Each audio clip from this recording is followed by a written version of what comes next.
That's 41 verse 33. Number 8 makes sense. Makes sense. Yes, sir. Yabona mawukhuluma uze nama IT as understand. Yeah.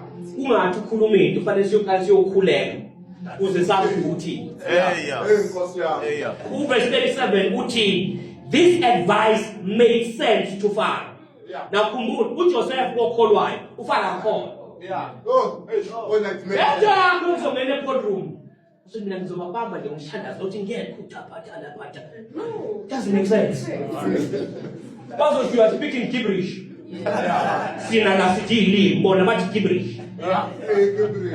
So masufika khona ke sishiye uzoyisemsesontweni. La makes sense. Yes. So ungathandaza kanjani uthandeze interview. Khumbula sonke siya ku interview la endlini. Yini ozokwenziwa yedwa uthi ayithola umnyango sikhuleka ndawonye ngithi.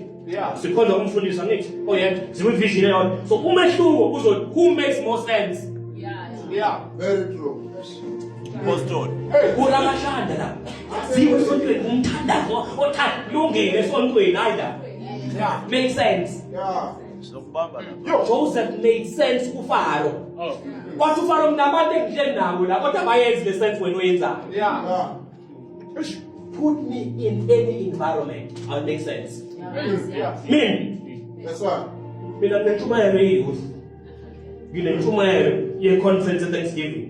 Nginentshumayelo yephasika. Nginentshumayelo yomshado. Nginentshumayelo somngcwabeni. Angishumayeli ngendlela efanayo zona zonke indawo. Ayifani. Yes, sir. Ayifani. I need to make sense. Yeah. Faka emngcwabeni abangakhona ngizoshumayela abasindisi. Ngeke batshele bayidaba bayizinto cha ngizobenzela isense. Enye into abangasifuni ngayo ukuthi sifike siyibona singenzise umfuna kanjani umuntu uthi aphile kahle engenayo umuntu ophilisana kahle. Wenza kanjani? Umtshela kanjani umuntu yekutshwana. Mnika uJesu uzomyekisa. Nina niqoke into ebishana abasimsini. I-requirement yasesontweni hayi yangaphandle. You don't make sense. Hey. How nice sense. Yeah. Yes, wisdom. Yes, ilungelo lakhe lelo. Yeah. Nina ngaphandle kombuso. But umsebenzi wakho makes sense. About le nto engiyiphilayo akuyonto efana ngiyayiphila. Ayithi awuyenzi isense uyangikondema. Makes sense. Yeah. Makes sense. Hallelujah. Number 9. Uyashumayela mpostoli. Uthi Pharaoh. Obviously. Ugcwele umoya kaNkulunkulu. My God. Filled with the Holy Spirit. Yeah. Must be filled with the Holy Spirit. Kunezinto esingadinga ukutshela zona ngoba ugcwele umoya engcwele. Kunezinto esingadinga ukuyifundisa umoya engcwele yakufundisa. Yeah. Izwe kuthiwa mina umoya engcwele is a gentleman. Uba kanjani ikolo liyidlapha? Kanjani? Yazi nabantu abakhuluma ngezilimi kodwa bangakwazi ukukhuluma nathi.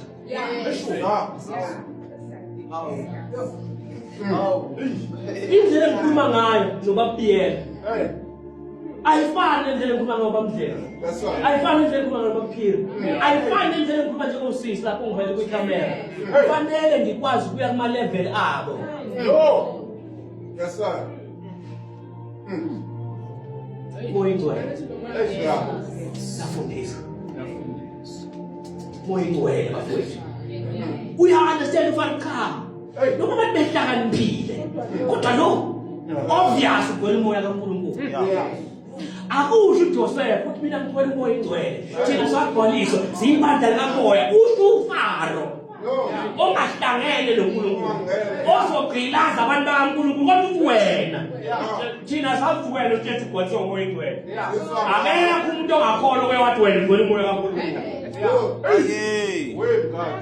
Uyazi ukuthi igama lamaKristu alivethi. Abantu baseyoka bathi laba.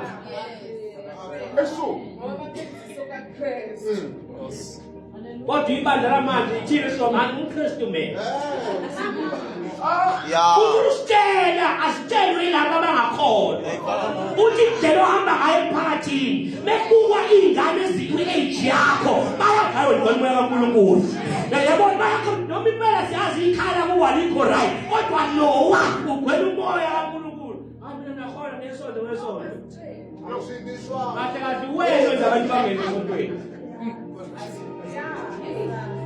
Be filled with the Holy Spirit. Oh yes. Oh yes. Number 10.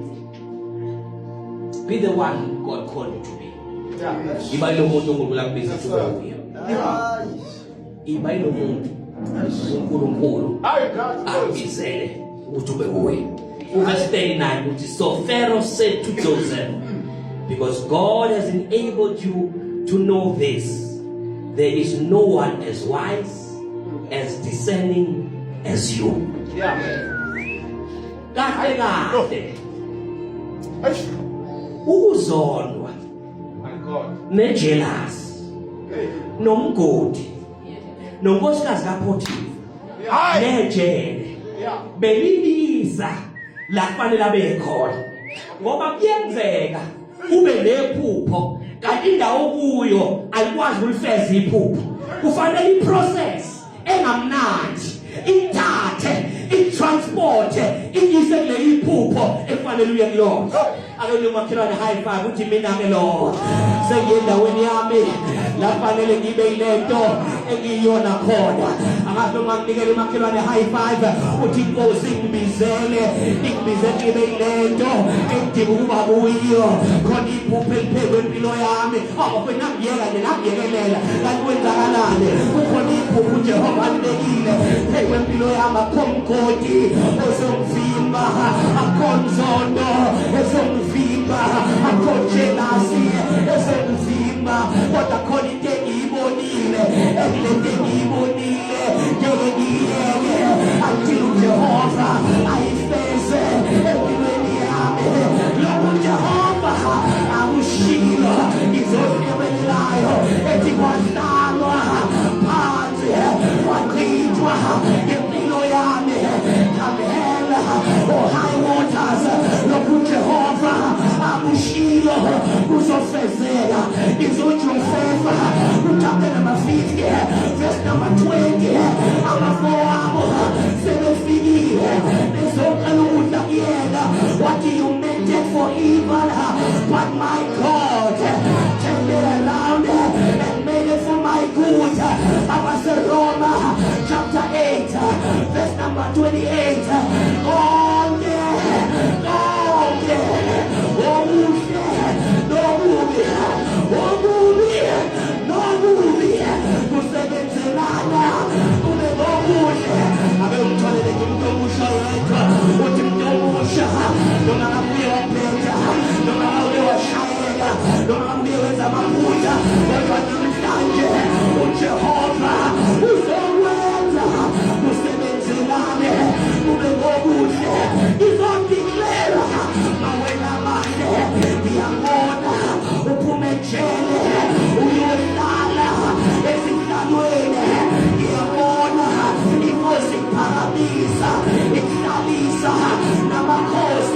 I see you coming on that the Lord has called you to be. High five.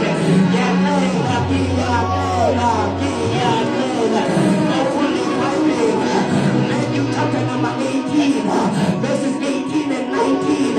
If when 2 or 3 touch and agree, of course, then you make a high five. Little Bible, Mama Bill, Mama Tat, Betty Dan, Mama Hiram Sabela, Yakela, Nimumakelone, high five. Says Eves, Little Betty Dan. I agree, you are becoming better. I agree, you are becoming wiser. I agree, you are becoming intelligent. I agree, you are rising. Day by day, when the Parama, I will feel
wakhishwa ejele wayohlala ehlalweni esiphethe Egypt. Ngicela ungibambelelele. Alisulwanga ikhaya but wadlula nayo. Ngalokho ufuna amaphutha akho asulwe. Vuma uJehova kuphakamise nawo. Usho ukuthi impela abafana nabafana bebaphakamile. But lento ehamba na is the evidence that only God could do this. Ufakazi ukuthi uJehova phela. Ube uya abantu abaphutha awo ngabasenqedile anqedile. Kodwa uJehova waqala. It cannot be. uJehova uthe ufuna uphale. Abraham izokwenza igama lakho libe likhulu. Izokwenza ube isizwe esikhulu. God does not want you to be small. Ndaba yakho ayipheli. Ndaba yakho ayipheli. Na ungavumi ukuthi indaba yakho iphele kanje. Khulu uJehova afuna ukwenza.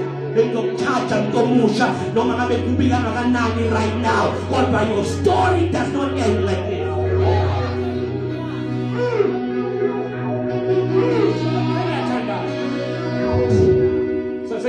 Let me give you this in Tandaza. I've never seen a marriage that lasted more than 5 years and then one. For August, so we celebrate 15 years.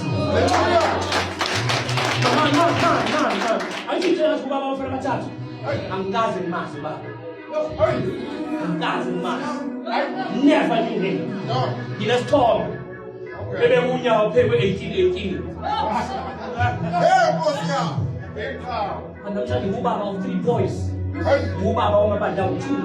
He's never had a father.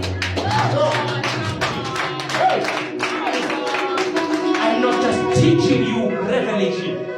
I'm teaching you experience. I live through it. Live through it. The first time, ngihlala kwindlu enamakamera ngaphezu kwa2. Ingosu engathatha unkosikazi wami sayongena endaweni yethu ngomshado.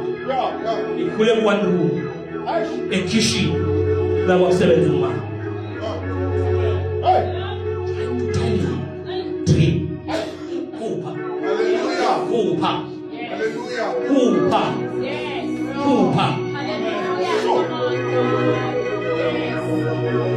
I'm letting the box down.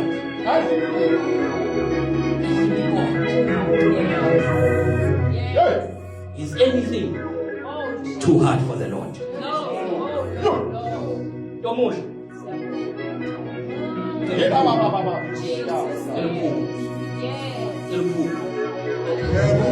You're not just doing poems.